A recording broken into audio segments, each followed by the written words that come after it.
Cold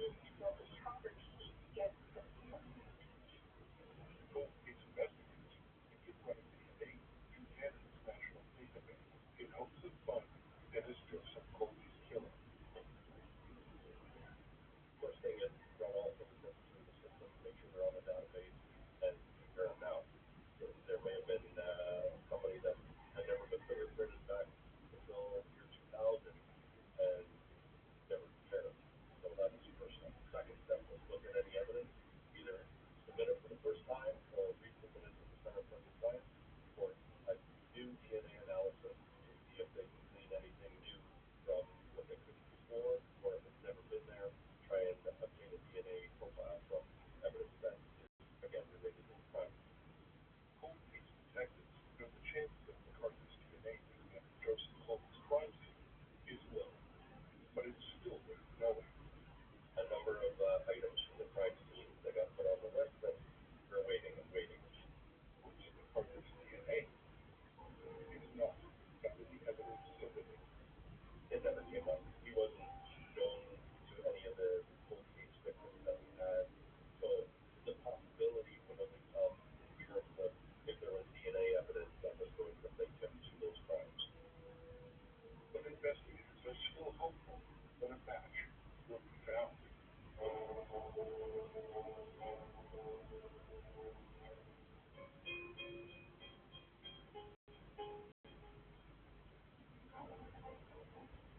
January 29, 2018, Bruce McArthur is charged with the murders of 5 men. Before his case was tried, the investigation searches homes where McArthur stored his landscaping equipment. They uncover body parts belonging to at least 8 people inside of the 2 large planters outside of his home.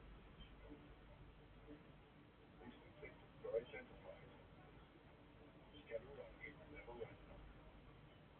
McArthur's trial begins on January 29, 2019.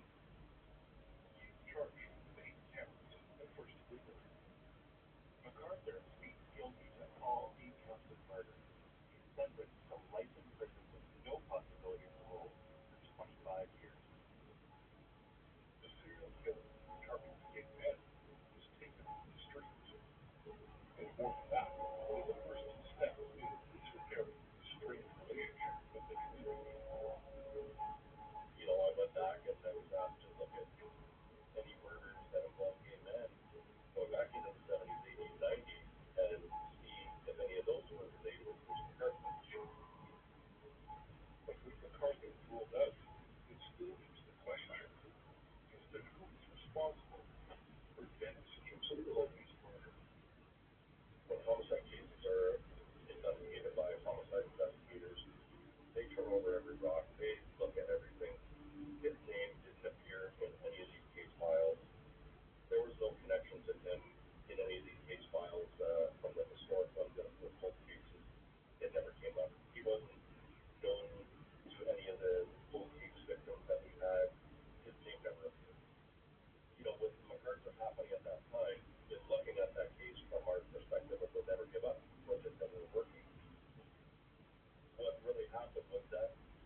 not who's McCarthy is racing in the crime scene.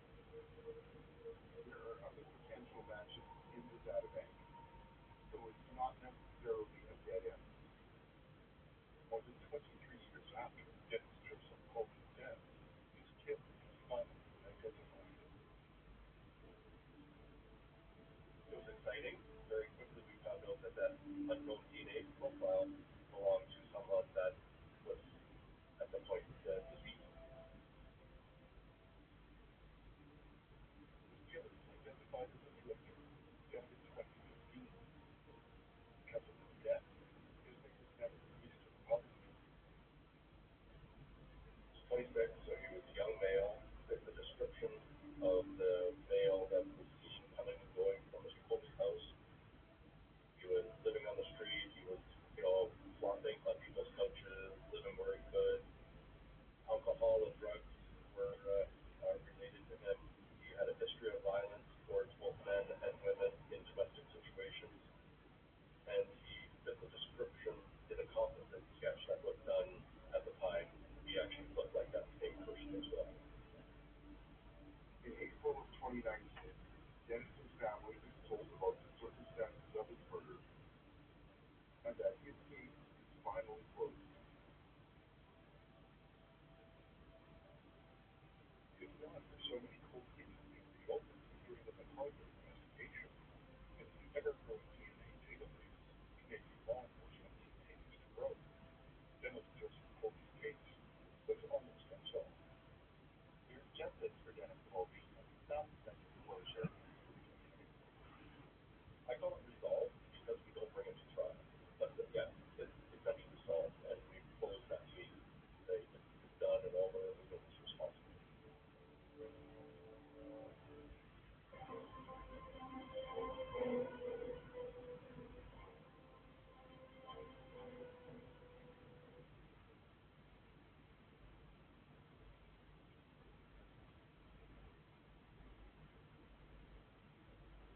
Would you say that the past last free delivery of drugs is a reason?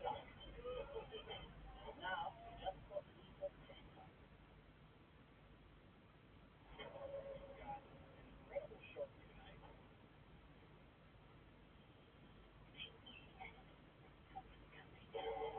Stay tuned as we attempt to bring you this demo.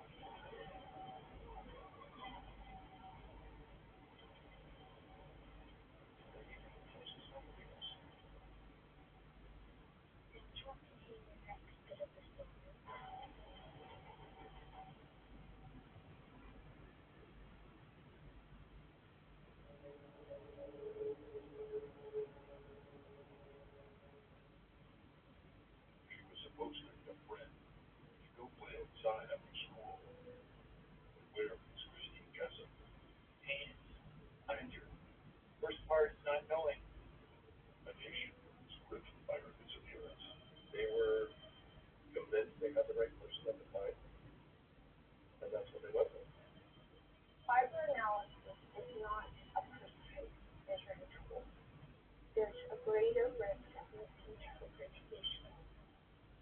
It takes 21st century investigative technology to finally get close to the real killer. The advancements in genealogy started to come into play. This takes months, sometimes years, to get the results back. There's a waiting game. A game that hopefully will bring justice down on the killer and some kind of closure to the tragic Christine Jessup case.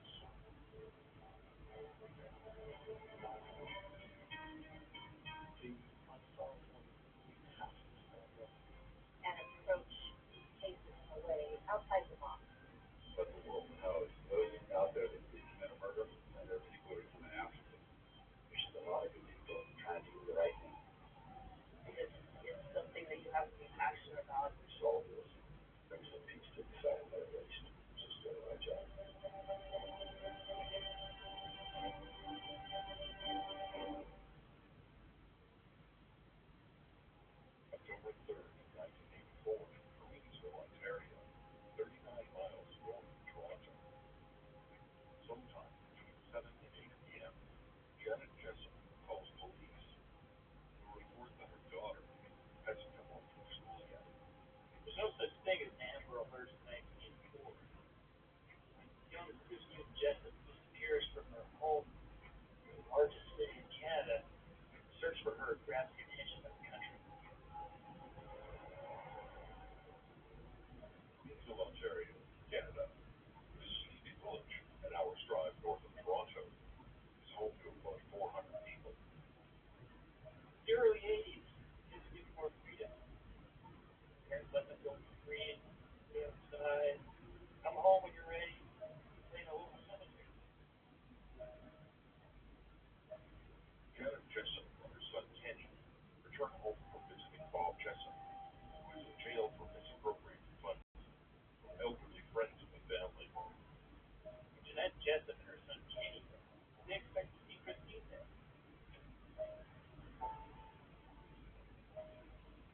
Janet expects to find her 9-year-old daughter Christine, but Christine's not home. Mother's going to work, but Jeanette knows Christy has plans to play with her friend Leslie. She's not worried yet. To her family, she's known as Chrissy. Chrissy is a spunky, adventurous kid who loves playing outside. She's a vivacious, happy, sensitive kid, and her family says she wouldn't harm a fly. Chrissy loves animals, especially her pet beagle Freckles, and her frog Harold, who she keeps in the basement. Chrissy's family says she loves baseball in school, as well as playing golf, spending hours at the local playground or nearby cemetery. Jeanette knows that Christy plans to play with her friend Leslie Chipman that day.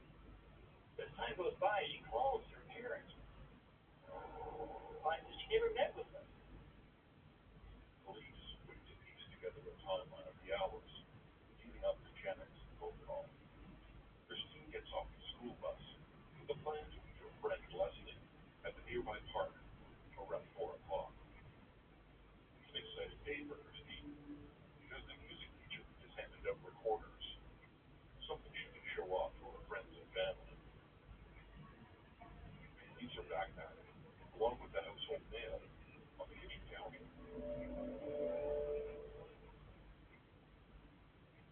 Christine heads out on her bike to the general store not far away. A witness tells police that Christine went to a local store and bought gum, sometime between 4 and 4:30. Janet Jessup tells police they went home from visiting her husband in prison at about 4:10 p.m. Timeline's really important.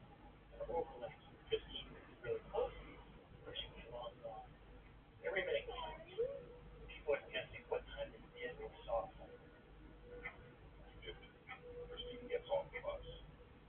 4 o'clock. Leslie leaves the park. 4 to 4:30. Christine buys gum. 4:10. Jessup's arrive home. After weeks of desperately searching, Christine Jessup is nowhere to be found. Police set up a command center at the local fire hall. Janet relies on the comfort of a family friend, Heather Hoover, until Bob's released from jail on compassionate grounds. Thanksgiving passed, then Halloween. They're at Christmas. Still, police don't have any answers for any suffering men.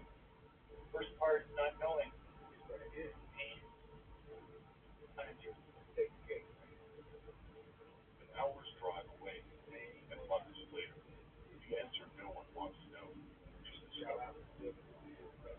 December 31st, 1984, Sutherland, Ontario. Fred Patterson calls for his dog as he walks through the wooded property next to his home. His 2 daughters are with him when they stumble upon a gruesome scene. And he sees a pile of garbage. It's unusual. He moves closer to inspect it. Finds the body of a young child. Fred Patterson calls the police. It's an awful scene. Even the most seasoned police officers can be disturbed. Time has passed. Decomposition is taking place. An animal's left. The heart keeps.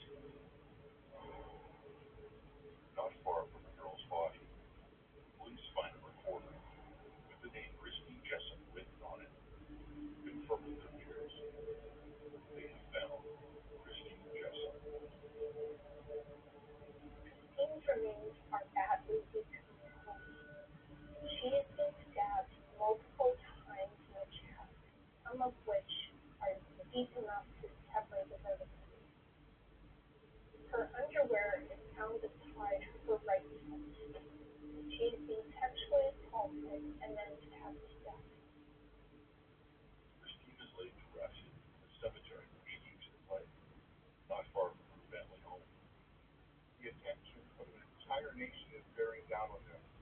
Families desperate to know who did this to their little girl. In the case of the attention nation, family death, pressure is on police.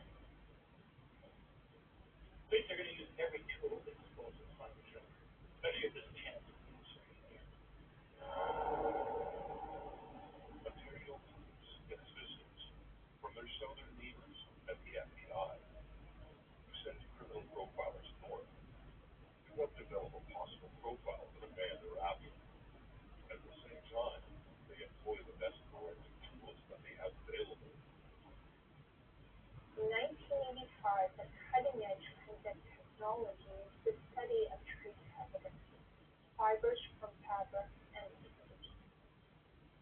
Police retrieve a single black hair Christie's necklace, which may belong to her attacker, along with fibers they believe could be from clothing the attacker wears.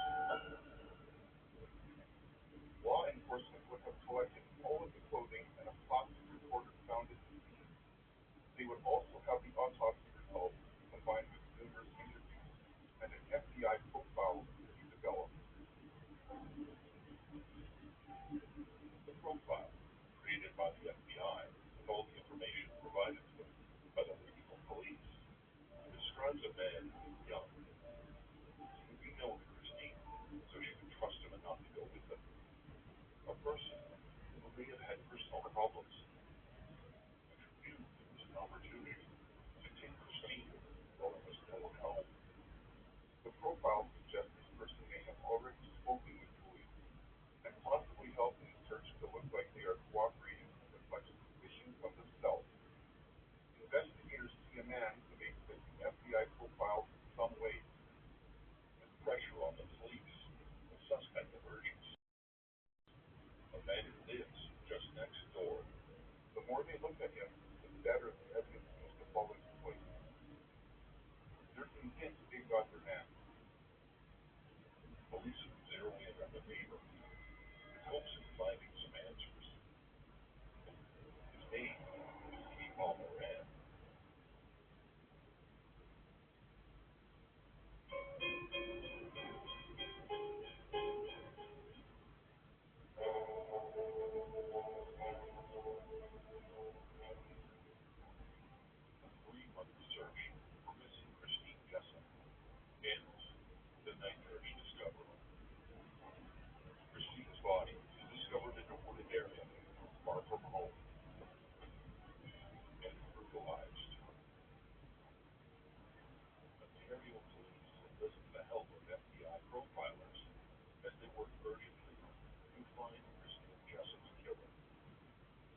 punches out at 3:32 p.m.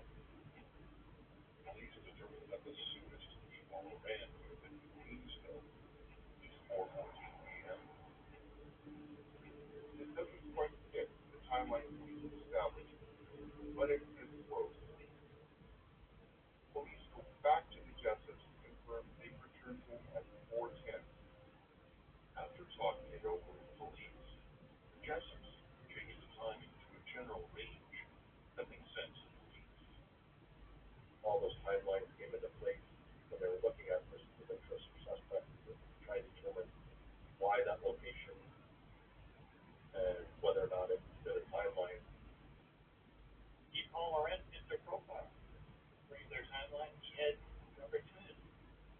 Now all they need is physical evidence. As jazz band, a band says her friend is doing a project on hair analysis for her cosmetics class and asks for samples from everyone in the band. Everyone in the band consents and offers up a hair sample. But no one knows his friend is an undercover police officer, and all other samples are thrown away. The lab in Toronto comes back with a report saying the two pairs are macroscopically similar and microscopically consistent. Along with the hair analysis, red fibers found on Christine's sweater were also reported to be in Paul Moran's car. Police charge Moran with the murder of Christine Jessup. Moran is steadfast in his claim that he is innocent.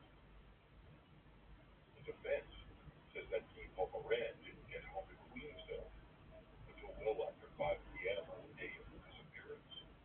They explain how the hair and fiber evidence don't hold up. Program. High quality nutrition developed for viewing events. Supports healthy joints and lifelong well-being. See what nutrition can do. Program chosen by remarkable owners for their extraordinary hair.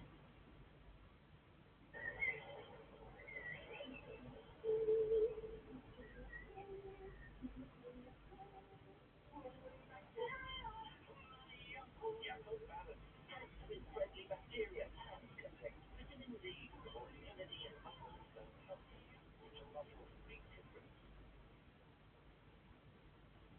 The hair found in Christine's necklace was decomposed by the time it was analyzed, and basically it was the same color as Yvonne Moran. That's it. The defense also suggests that the red fibers don't necessarily prove that she had been in Yvonne Moran's car. The fibers may have come from a contaminated lab. That is enough for a jury to return a verdict of guilty. The verdict means that police don't have their man. The Jessup family doesn't have justice for Christine, and the whole town continues to live in fear that their child might be next. Prosecutors appeal on a technicality, and a retrial is granted by the Supreme Court of Canada.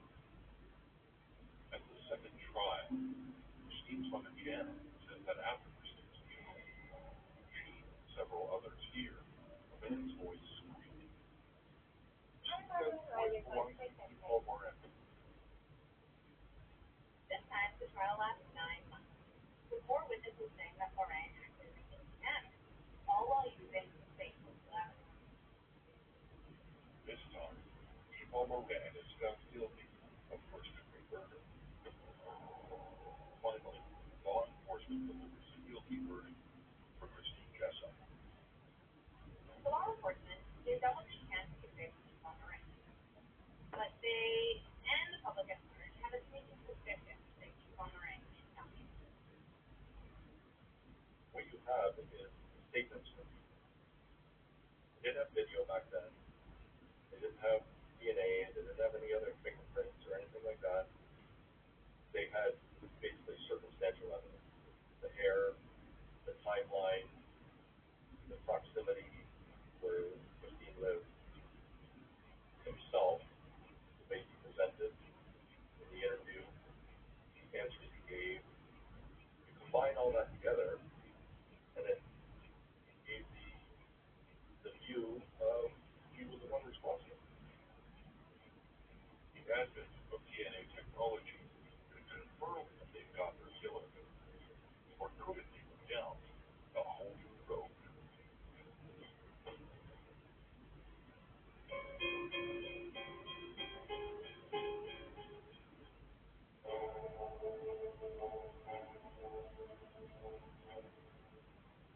A 9-year-old girl in rural Ontario vanishes without a trace for 3 months in 1984. The murder of 9-year-old Christine Jessup sends shockwaves in North America. Police look to Guy Moran, a quiet neighbor who says strange things, as the prime suspect. They build a case around him that confirms their suspicions. Nicole Moran is found not guilty by a jury, but the Crown prosecutor appealed. The trial lasted 9 months. Guy Moran is finally found guilty of first-degree murder. As Guy Moran heads to prison, there's a growing sentiment that police have convicted an innocent man. In 1995, the Supreme Court of Canada agrees, and a third trial is ordered. This case is the most expensive case in Canadian history, even before the third trial starts. And it starts to become even more drawn out as lawyers begin to battle over details for a third trial. The results of new DNA testing changes everything. Damon's counsel for taking from Christine Underwood found at the crime scene. The DNA is compared and analyzed to the sample Nicole Moran volunteers. The DNA testing proves, beyond any doubt, that Guy Moran is not guilty. 1995. After serving 18 months in a federal penitentiary for a crime he didn't commit, Guy Moran is fully exonerated. Investigators can't have tunnel vision. Finding your suspect and then collecting evidence to convict leads to exactly what happened here. A killer escapes justice. Nicole Moran and his family go through 10 years of hell. After 3 trials and 18 months in a federal penitentiary, finally exonerated. They were convinced they had the right person at the time, and that's what they went with. It's unfortunate how it unfolded. I think a lot was learned from that case for investigators all around, talking about tunnel vision and the use of hair as an investigative tool is no longer in play. We don't use that at all anymore, unless it's got a hair follicle on it or there's actual DNA on it. Nicole Moran, collateral. Christine Jessup's family still don't know who killed their daughter. Police don't know. That killer is struck again. After more than a decade, Jessups still don't know who killed Christine that fateful day in 1984. An inquest determines that existing biases gave investigators and forensic lab scientists tunnel vision. Their desire to convict Guy Moran led them to the wrong conclusions and even to the fabrication of evidence to support their case. An undercover officer claims he has a jailhouse confession from one of Moran's cellmates. But that story doesn't hold up to scrutiny. It was made to look like a smoking gun, but there was no confession at all. When the justice system fixates on Nicole Moran, they start to collect evidence with the aim of supporting their theory of committed, instead of letting the evidence. This is a perfect example of tunnel vision and a recipe for wrong information. Police are under great pressure to find Christine Jessup. They change the timeline to fit their view of who they think killed her. Guy Moran is awarded $1.25 million Canadian as compensation, and 119 recommendations are given to change how investigations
tackle list.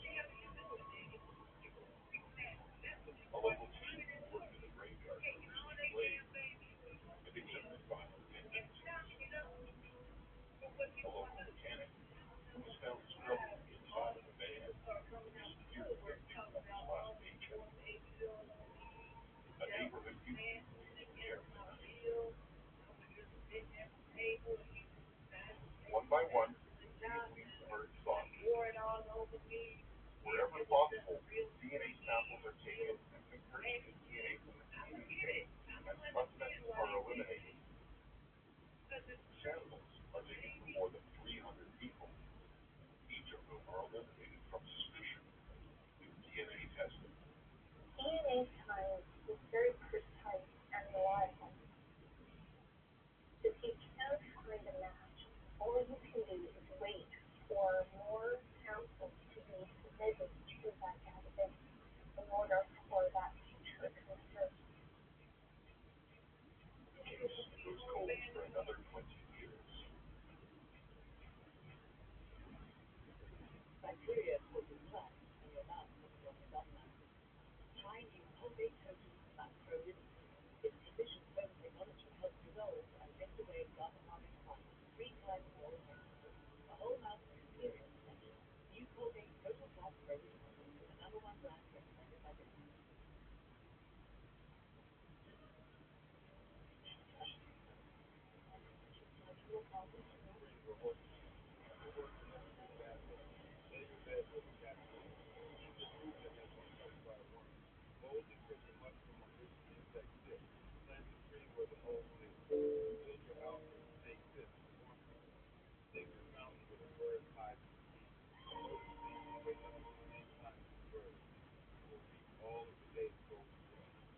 Recipe boxes delivered to every family style.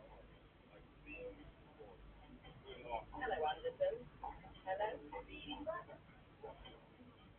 Hello Tim. Hello Show Off. Hello Burnside. Hello Happy Family. Hello Kelly. Hello Fat Please. Hello Fresh. Hello Dinner.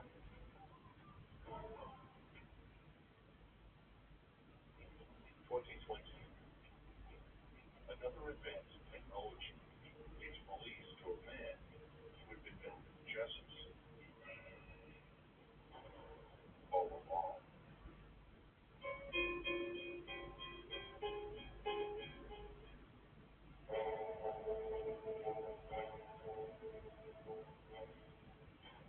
Nine-year-old Christine Jessup vanishes without a trace in October 1984.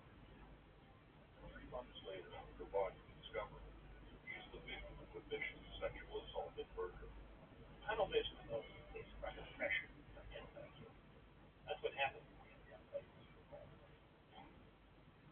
Finally, after 2 trials and a decade of legal battles, along with 52 months of a sentence being served, the man convicted of Christine Jessup's murder is completely exonerated. Christine Jessup's murder made one of those high-profile investigations yet. Chips continue to flow into the case. Pursued leads, and leads continue to lead. The case goes cold for more than 20 years, despite police efforts to correct the mistakes they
sensory police work.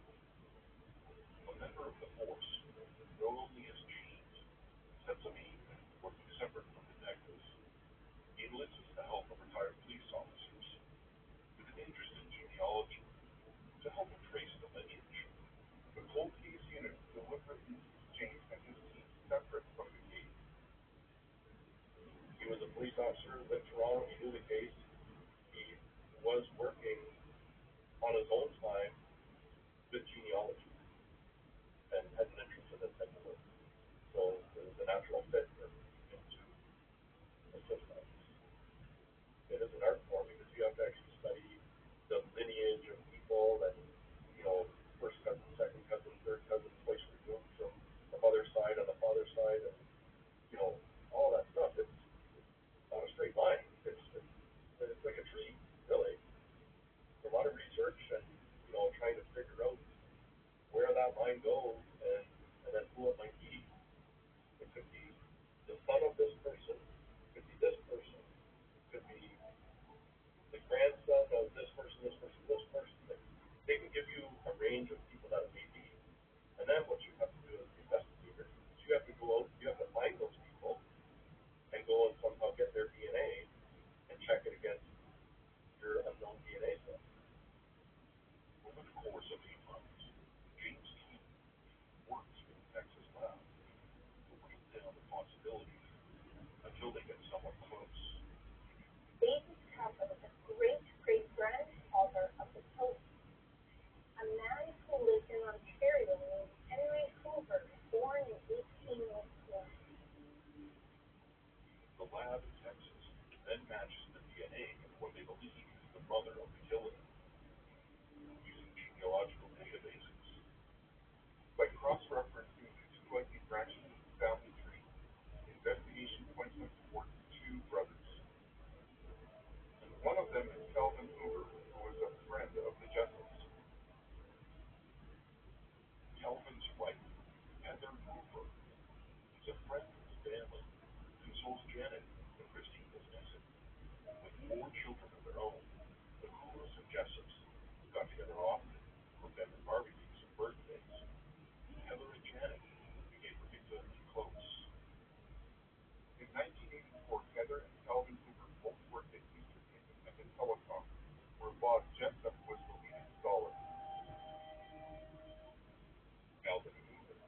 mother and father being his infant father in jail that day.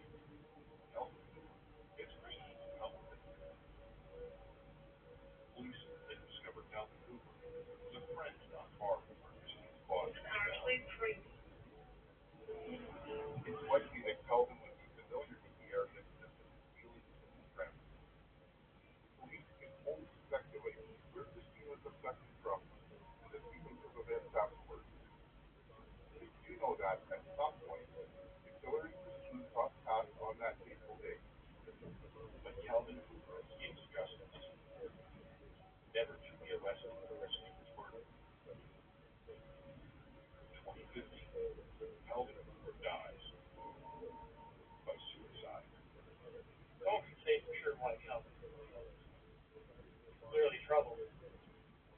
Maybe he knew forensic science would finally catch up.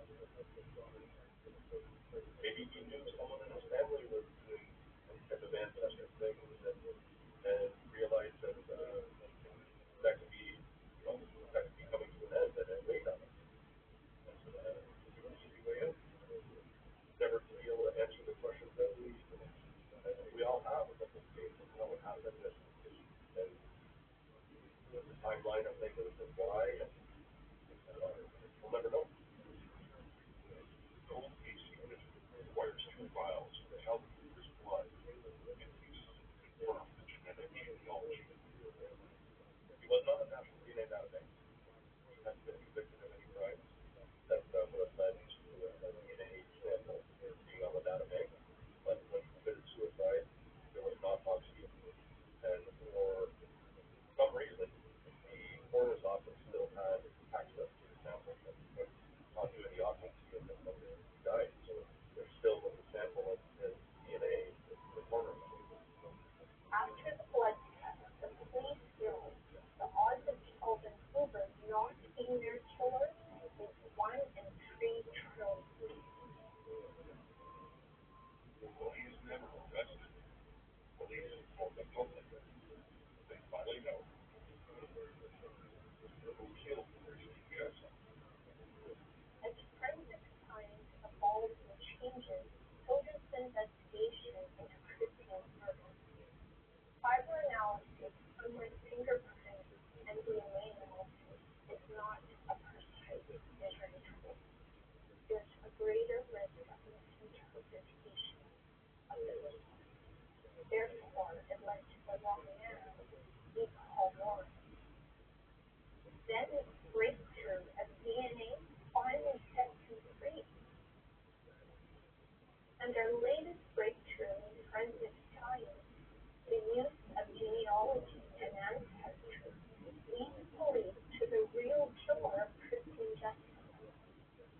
There's so many people that went through this file, and I'm sure every one of them would say, well, how did we miss that?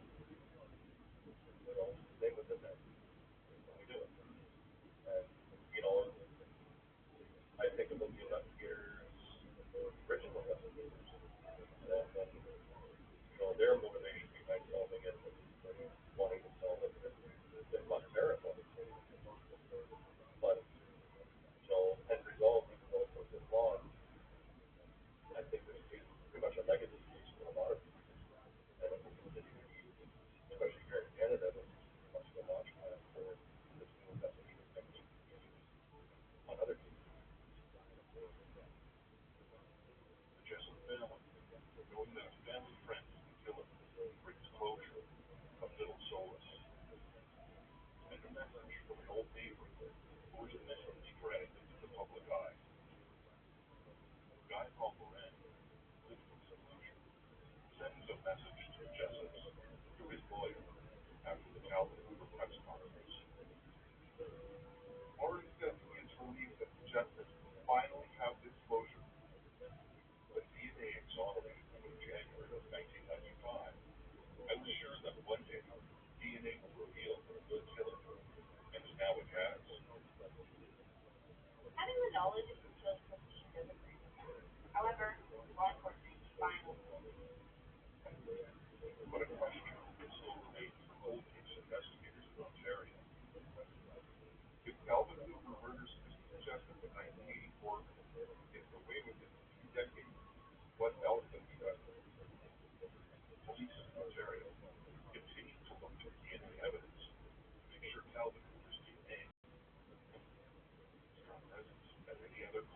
crime scenes from that era.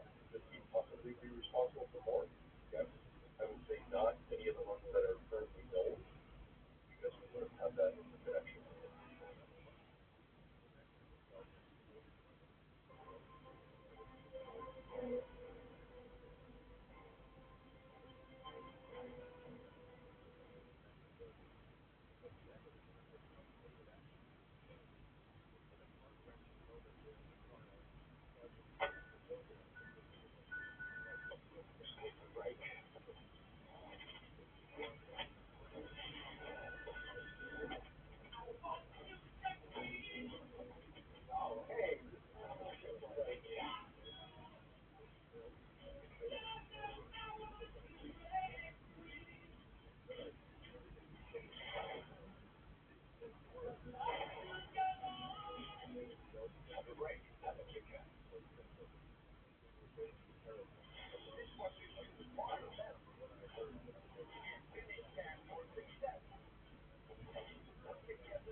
A senior was found innocent of overkill, violence, and occurred to serials without guilt.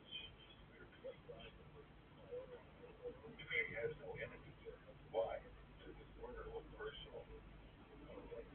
A relative seems to hold a grudge. Does it feel to be murdered by a family member in cold blood over money? And the serial killer is on the loose, but no one knows why this heinous crime has happened. You start going over everything again. What have I missed? What have I determined? 2 decades later, a hot tip wants a cold case. Now it's game on to catch a killer. I don't believe that someone would do something like this. It shocks me.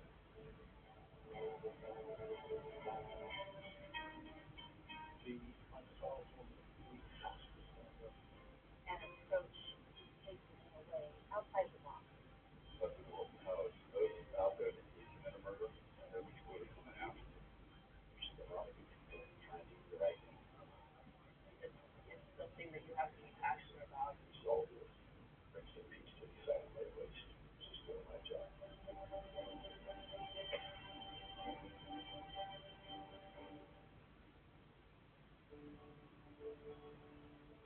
It's a very cold day in Holiday, the suburb of Salt Lake City, and known as one of the most safe and sought-after places in Utah to live. When Shirley England is unable to reach her very active and 54-year-old mother, Lucille Johnson, she drops into her home to say hello.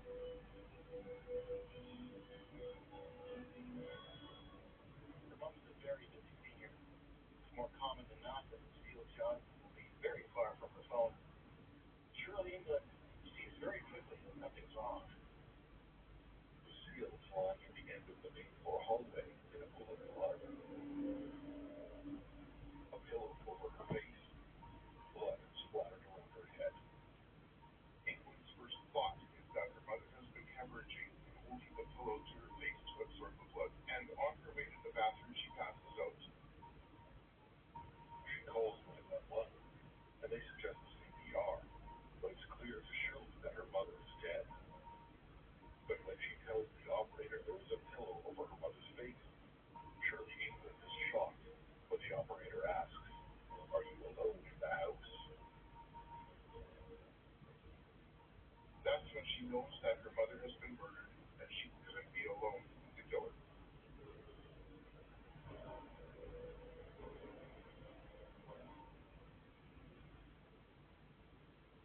The operator immediately dispatches police to the crime scene.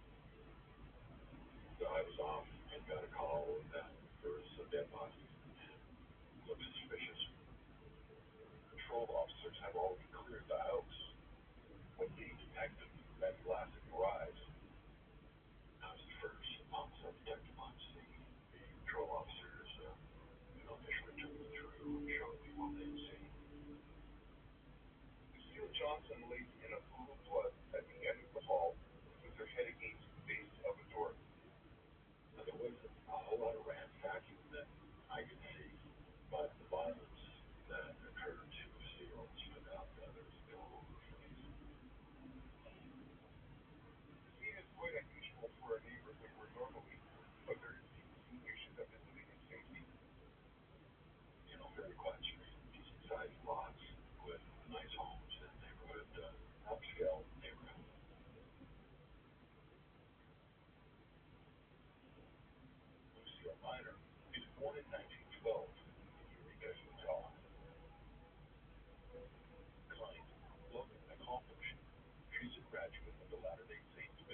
after her husband's death, continues to live in the same house where they raised their children.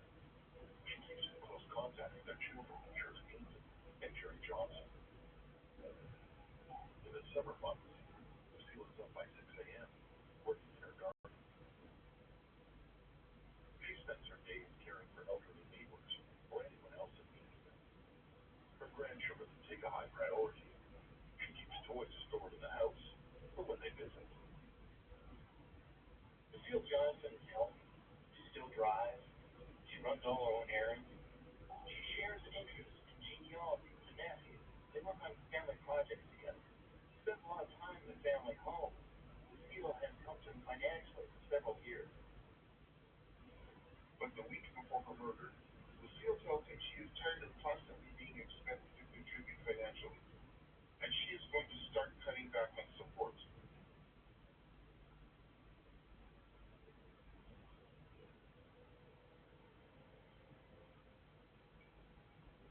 The day of the murder, a report is broadcast on the local news. Lucille's son, Jerry Johnson, hears his mother's address announced on the radio, but doesn't hear why. At the murder scene, police collect the pillow that was over the victim's face. Lucille is wearing a red shirt covered with blood, and her body is laying face up. There's blood spatter on the walls and door. She fought for her life. The height of the blood splatter indicates the victim is on the ground, but she is savagely beaten. Near the front door and across the living room, Lego bricks are scattered. Shirley, Lucille's daughter, waves the red flag to police. She said, "Well, that'd be out of order, so they came over to play. Those blocks would be put away. If they didn't put them away, she would put them away. She gave us a history of her mom, how she was a real meticulous housekeeper. She kept her house real neat and clean." The scene appears to be a robbery gone bad. There are items missing: a high-end purse, some rings, and a necklace. However, there's other valuable items left behind, like a wallet and another necklace. So it's not obviously clear what happened here. The only clues detectives have are the blood-soaked pillowcase and the pieces of Lego that are indicated as a place by the daughter. We gathered the Lego blocks that were in the trunk. One trade document, stained, some blood spattered on the walls, down in the hallway, pillow, anything that would stand out as far as evidence-wise. Here, there, in the document. Yeah. There's not a lot to go on at this time. It's a very sparse scene. And interestingly, there's no sign of forced entry.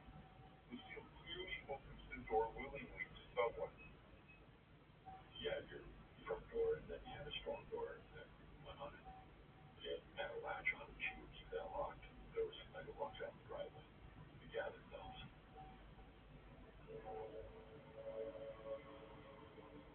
Detective Locksley asks Lucille's daughter if the smooth talker could have persuaded Lucille to open the door, but Shirley is adamant that her mother would have never allowed a stranger into her house. There doesn't seem to be a reason for this, but authorities know something the general public does not. In Utah, there appears to be a serial killer on the loose and who targets elderly women who live alone.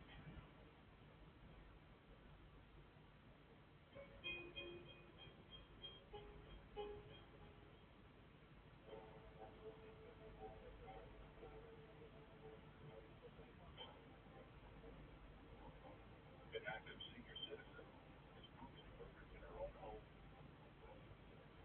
Only a few items are missing, and the only thing out of place are a few of her grandchildren's Lego pieces strewn on the floor. But police know that a serial killer targets elderly women in their homes. It's on the loose.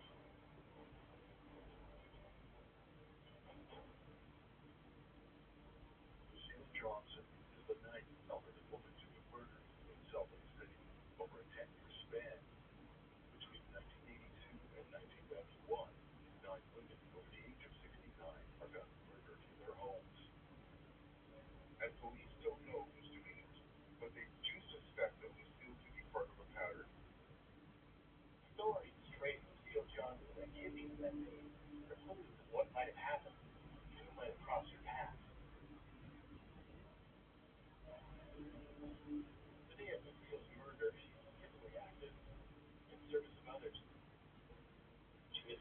senior citizen center. She shops for groceries, drops off food for a neighbor in need. At the end of her busy day, she's having problems with her vehicle, so she takes it in for servicing. She has to leave her car, so an employee for the dealership drops her off at home. Lucille is last observed alive in the afternoon. A neighbor sees her sweeping the exterior porch of her house. Shirley and Jim come over to Lucille's for pizza afterwards, but she's too tired and puts it off to the next day. The doctor never worries about Lucille, the very capable mother, being left alone.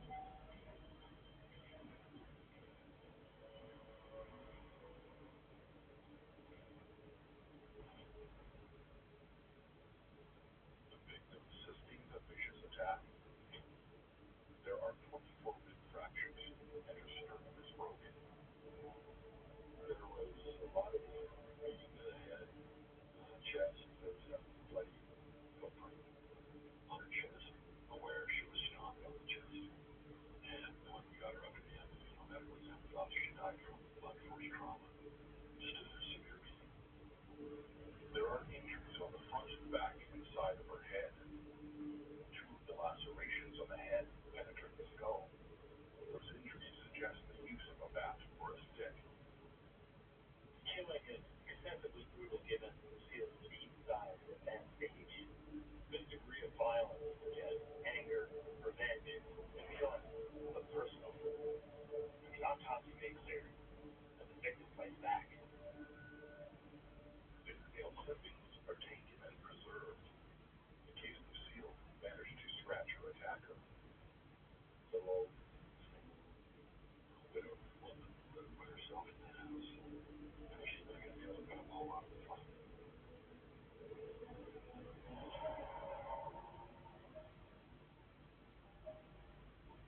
Directly after Lucille's kill, daughter Shirley receives a strange and disturbing phone call from Lucille's nephew. Just a week earlier, when Lucille tells the nephew that she's decreased the financial support she's giving him. Now, in the wake of the brutal murder, you see her refusing to offer condolences. The nephew makes a comment that's shockingly bold and displays a frightening lack of empathy. I have my own feelings to deal with, but there are things in that house that belong to me, and I want to be there when we clean it out. Shirley is reminded that there is, in fact, one person who had a problem with Lucille. The story spreads. Family and friends are growing increasingly suspicious of the nephew. Could Lucille have been murdered by a family member in cold blood over money?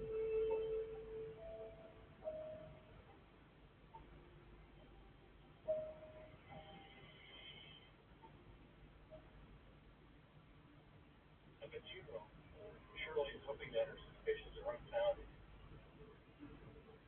She approaches the nephew. She's very disappointed. Even at the funeral, I kept thinking that it couldn't be. It couldn't be. I went over and tried to give him a hug, and it was like a block. Shirley England. Lucille's extended family grows suspicious of the nephew based on his odd behavior. Investigators agree. The nephew becomes a person of interest.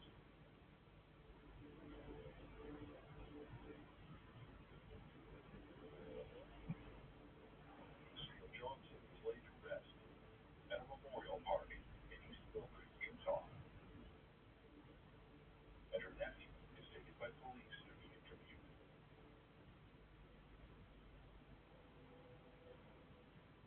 I did that part, you know.